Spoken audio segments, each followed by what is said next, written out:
মিলাদুন্নবীর বিশেষ কোনো নামাজ আছে কিনা? ভাই, ঈদে মিলাদুন্নবী তো ইসলামে নাই, নামাজ হবে কোত্থেকে?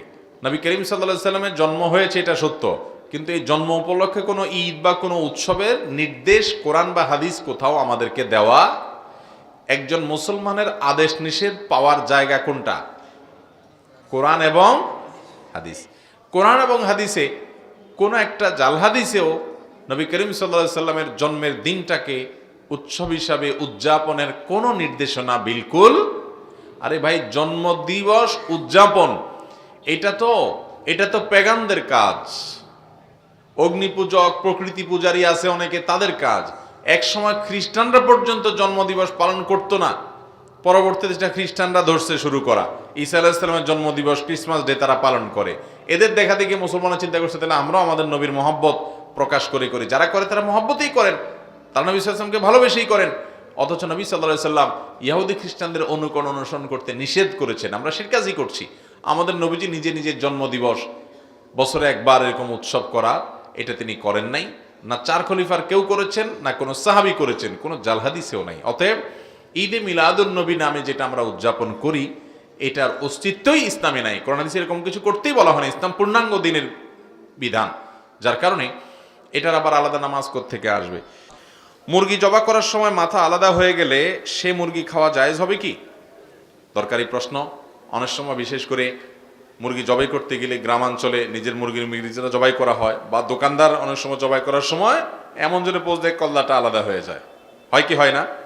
তো মুরগি জবাই করতে গিয়ে যদি এরকম কল্লা আলাদা হয়ে যায়, পৃথক হয়ে যায়, পড়ে যায় একেবারে, তাহলে সেক্ষেত্রে সেই মুরগি খাওয়া যাবে, হালাল হবে। কারণ মুরগি বা যে কোনো পশু জবেটা হালাল হওয়ার জন্য তার রগগুলো ঠিকঠাক মতো কাটা যাওয়া হলো শর্ত। রগগুলো 4টা রগের ভিতরে 3টা রগ কাটা গেছে, বাস বিসমিল্লাহ বলে জবাই করছেন, মুসলমান জবাই করছে, এটুকু যথেষ্ট মুরগি হালাল হওয়ার জন্য। সেটুক তো হয়েছে, বিসমিল্লাহ আল্লাহু আকবার বলে বলছে, আবার রগও কাটা গেছে, মুরগি খাওয়া হালাল। কিন্তু কল্লা যে পৃথক হয়ে গেছে, এটা ইচ্ছাকৃত এরকম করা অবশ্যই অনুচিত।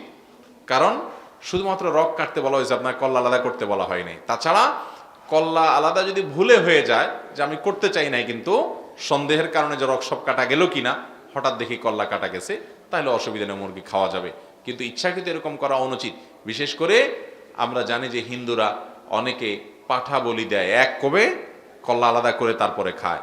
অতএব তাদের সাথে যেন সাদৃশ্য না হয়, মুসলমান সেজন্য আপনার বিশেষভাবে যত্নশীল হবে। যদি সেরকম কিছু করতে চায়, ওদের অনুসরণ করতে চায়, তাহলে এটা গুনাহ হবে। বাট এমনি বেশিরভাগ যেটা হয় সেটা হলো ভুলেই হয়, ভুলেই সাধারণত আলাদা হয়ে যায়। এর কারণে মুরগি খাওয়া হারাম হবে না, মুরগি খাওয়া যাবে। এরপরে প্রশ্ন হলো, টয়লেট করার পর অবশ্যই কি ঢিলা কুলুক ব্যবহার করতে হবে? টয়লেট করার পর পানি ব্যবহার করবেন, আর পানি ব্যবহার করার আগে ঢিলা কুলুক, টিস্যু এরকম কোনো কিছু দিয়ে পরিষ্কার করে নেবেন। এই দুইটাই যদি ব্যবহার করেন সেটা সবচেয়ে উত্তম। কোরআন কারিমে আল্লাহ বলেছেন, ইন্নাল্লাহা ইউহিব্বুত তাওয়াবিন ওয়া ইউহিব্বুল মুতাতাহহিরিন। আল্লাহ তাআলা তওবাকারীদেরকে পছন্দ করেন, ভালোবাসেন, আর উত্তম রূপে পবিত্রতা অর্জনকারীদেরকে ভালোবাসেন।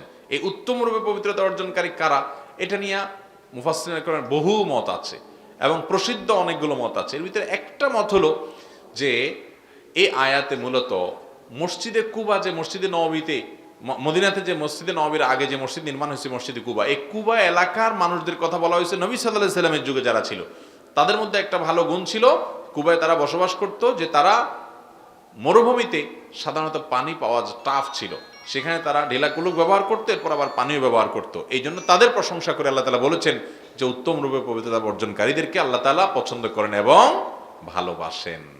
অতএব ঢিলা কুলুক বা টিস্যু ইত্যাদি ব্যবহার, এরপরে পানির ব্যবহার, দুইটা করতে পারলে অধিকতর উত্তম। কমপক্ষে পানি ব্যবহার করবেন। পানি পাওয়া যাচ্ছে না বা পানি নাই, তাহলে ঢিলা কুলুক ব্যবহার করলেও চলবে, যে কোনোভাবে ময়লা দূর করলেন তাতে হয়ে যাবে, কিন্তু দুইটা জমা করতে পারলে অবশ্যই ভালো। কেরাত শুদ্ধ হলে প্যান্ট শার্ট নিয়ে ইমামতি করা যাবে কিনা?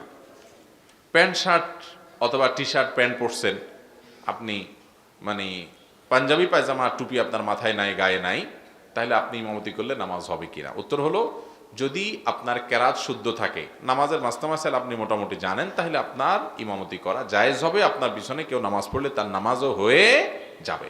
মূলত এগুলো তো বিচ্ছিন্ন, যখন কয়েকজন মিলে জামাত করেন তখনকার ব্যাপার।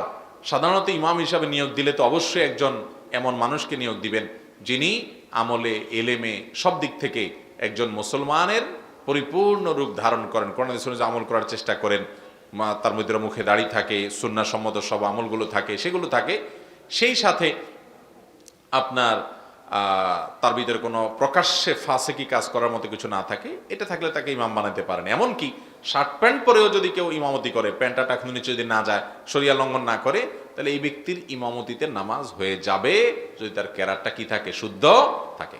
আমরা অনেকে টেনশন করি যে ইমামতি করতে বোধহয় মাদ্রাসা না পড়লে ইমামতি করা যাবে না। না ভাই, বিশেষ করে হ্যাঁ, নিয়মিত ইমাম হিসাবে নিয়োগ দিতে অবশ্যই হাফেজ আলেম দেখে নিয়োগ দিবেন, সেটা তো বটেই।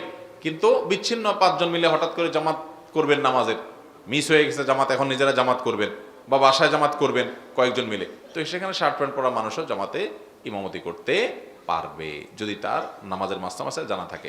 মূলত যে কয়েকজন নামাজ পড়তেছেন এদের মধ্যে সবচেয়ে বেশি যে কারাত শুদ্ধ পড়তে পারে, মাসালা সবচেয়ে বেশি জানে, সেই ইমামতি করবে। নিজের পছন্দ মতো বিবাহ করা জরুরি নাকি পরিবারের পছন্দ মতো করা জরুরি? যদি নিজের পছন্দ মতো করি সেক্ষেত্রে বাবা মার পছন্দ না হলে করণীয় কি? ভাইয়েরা, বিয়ে শাদী একজন ছেলে হোক আর মেয়ে হোক, তার জীবন সঙ্গী সঙ্গিনী নির্বাচনের ক্ষেত্রে তার সিদ্ধান্তই চূড়ান্ত।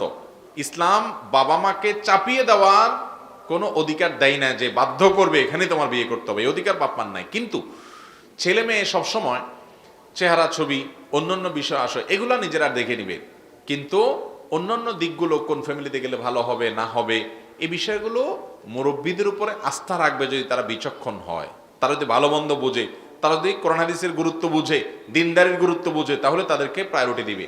অনেক মা বাপ আছে দিনদারির গুরুত্ব বুঝে না, শুধু কাল পয়সা ছাড়া আর কিচ্ছু বুঝে না, তাহলে সেক্ষেত্রে ওই মা বাপের কথাকে পাত্তা দিবে না।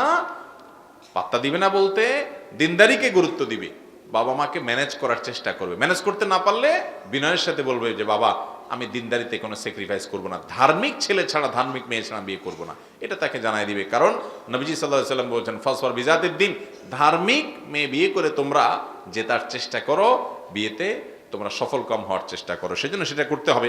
কিন্তু বাবা মাকে সন্তুষ্ট করে নিতে পারলে ভালো হয়।